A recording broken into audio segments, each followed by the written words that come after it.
நீங்கள் பார்த்துக் கொண்டிருப்பது 24 நியூஸ் தமிழ். அரியலூர் மாவட்டம் சிறுவலூர் அரசு உயர்நிலைப் பள்ளியில் உலக சிட்டுக்குருவி தினம் பள்ளியின் பசுமை படை மாணவர்களால் கொண்டாடப்பட்டது. பள்ளி தலைமை ஆசிரியர் சின்னதுரை தலைமை வகித்தார்.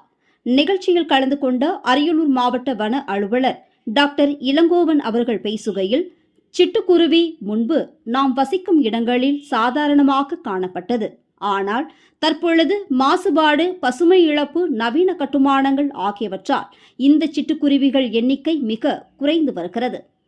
சிட்டுக்குருவி கொசுக்கள் உற்பத்தியை தடுப்பதிலும் புவியியல் அமைப்பை சீராக வைப்பதிலும் சிட்டுக்குருவி உதவுகிறது.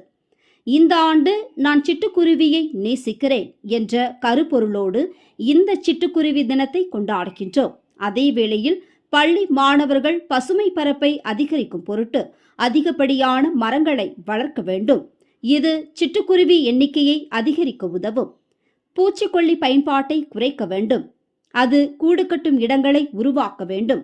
மனிதனோடு நெருங்கி வாழ்ந்த சிட்டுக்குருவி இந்த மனிதனை விட்டு விலகிச் சென்று கொண்டிருக்கிறது.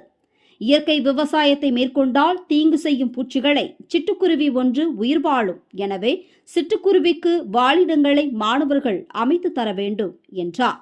நிகழ்ச்சியில் சில்ட்ரன் டிரஸ்ட் ஒருங்கிணைப்பாளர் நிக்கில்ராஜ் கலந்து கொண்டு மாணவர்களுக்கு பசுமை நோக்கிய பயணம் என்ற தாவரங்களை வளர்க்கும் உபகரணத்தை வழங்கினார். பசுமை படை ஒருங்கிணைப்பாளர் செந்தமிழ் செல்வி, ஆசிரியர்கள் தனலட்சுமி, செந்தில்குமரன், வெங்கடேசன், பாலமுருகன், அபிராமி ஆகியோர் கலந்து கொண்டனர்.